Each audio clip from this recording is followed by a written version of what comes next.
চিনাকুড়ি ৩ নম্বর কলিয়ারিতে বেসরকারি কয়লা উত্তোলনকারী সংস্থার গেটের সামনে আবারও অবস্থান বিক্ষোভ শুরু করল সমস্ত গ্রাম কমিটির সদস্যরা। প্রসঙ্গত, চিনাকুড়ি ৩ নম্বর কলিয়ারিতে কয়লা উত্তোলনের কাজ একটি বেসরকারি সংস্থাকে দিয়েছে ইসিএল কর্তৃপক্ষ। খনিতে স্থানীয় গ্রামবাসীদের কাজের নিয়োগের দাবিতে কয়েকদিন ধরে আন্দোলন করছে সমস্ত গ্রাম কমিটি বলে একটি সংগঠন। ৩ তারিখ কয়লা উত্তোলনকারী সংস্থার সঙ্গে তাদের বৈঠক হওয়ার কথা থাকলেও সেটি বাতিল করে ৭ তারিখ বৈঠক হবে বলে জানায় কয়লা উত্তোলনকারী সংস্থা। একথা জানিয়েছেন পীযূষ মাহাতো নামের এক আন্দোলনকারী। কাজল মিত্রের রিপোর্ট, নিউজ সমাজহিতৈষী। আপনাদের দাবি কি কি রয়েছে? আমাদের লোকাল ছেলে নিবার জন্য দাবি আছে, আমাদের জমির জন্য, জমি যে ভ্যাস্টার করবে জমির জন্য দাবি আছে। আচ্ছা, তো আপনারা কি কি ভাবছেন যে আপনাদের সাথে ম্যানেজমেন্ট বসবে কি বসবে না? এখন তো আজকে ডেট দিয়েছিলেন ওরা 4টার সময়, কিন্তু এখনো পর্যন্ত কিছু হয়নি। আমাদেরকে হঠাৎ ডেট করেছে 7 তারিখ বসতে হবে। আচ্ছা, আপনাদের এই অবরোধটা কতদিন চলবে?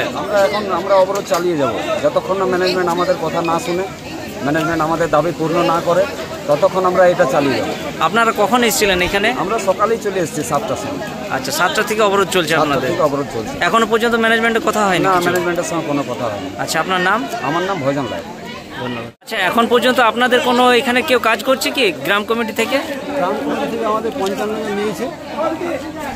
আচ্ছা, ওদের মানে সমস্ত রকম সুযোগ সুবিধা দেওয়া হচ্ছে কোম্পানি থেকে? সুবিধা দেওয়া হচ্ছে না, ওদেরকে গেট পাস দেওয়া হয়। আচ্ছা, ওদেরকে আপনার ব্যাংকে পেমেন্ট দেয় না, হাতে হ্যান্ড টু হ্যান্ড দেয়। আচ্ছা, হ্যাঁ, 350 টাকা দিয়ে এদিকে প্রচুর পরিশ্রম করে। আচ্ছা, তো আপনাদের এই যে দাবিটা, আপনারা এই দাবিটা কতক্ষণ ধরে রাখবেন এখানে? আমাদের দাবি, আমাদের যা দাবি আছে সেই দাবিগুলো না মানলে আমাদের এই অবরোধ চলতেই থাকবে। আচ্ছা, কন্টিনিউ চলবে যদি না আমার কোম্পানি আমাদের দাবিগুলো না মানে। আচ্ছা, ঠিক আছে। আপনাদের প্রদর্শনটা কিসের জন্য?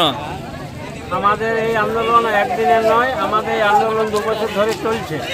আমাদের আজকের যে আন্দোলন, সেই আন্দোলন হচ্ছে গত 24 তারিখে আমরা কলিয়ারি অবরোধ করেছিলাম এবং অবরোধের ফলে কলিয়ারি একটা চিঠি দিয়েছিল যে 3 তারিখে বিকাল 4টায় চিনাকুড়ি 2 নম্বর কলিয়ারিতে আমাদের বসার কথা ছিল ম্যানেজমেন্টের সঙ্গে আমাদের দাবি দেওয়া নিয়ে। 3 তারিখ বিকাল 4টায় আলোচনা সভা ডাকা হয়েছিল ম্যানেজমেন্টের পক্ষ থেকে, সেই চিঠি আমাদের হাতে আছে। কিন্তু 2 তারিখে হঠাৎ ম্যানেজমেন্ট একটা হোয়াটসঅ্যাপে মেসেজ পাঠায় যে আপনাদের 3 তারিখের ডেট ক্যান্সেল করা হলো এবং তার পরিপ্রেক্ষিতে আমাদের 7 তারিখে একটা ডেট দেওয়া হয়।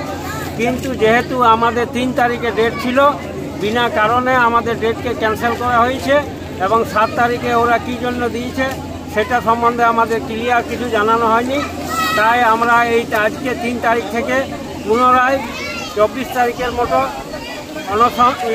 আমাদের অবস্থান ধর্মঘট চালু রেখেছি এবং আমাদের আগামী কর্মসূচি হচ্ছে যতদিন না আমাদের দাবি দেওয়া সম্পর্কে কোম্পানি আমাদের সঙ্গে বসে এবং আমাদের সিদ্ধান্ত যেটা হবে সেই সিদ্ধান্ত যদি আমাদের এলাকার লোককে নিয়োগের পক্ষে হয় তাইলে আমরা সেই আন্দোলনকে উঠিয়ে নিব, নচেত আমাদের আন্দোলন চলছে এবং এখনো পর্যন্ত চলবে আর চলতে থাকবে। আচ্ছা, এখন পর্যন্ত আপনাদের কোনো ম্যানেজমেন্টের সাথে কথা হয়েছে?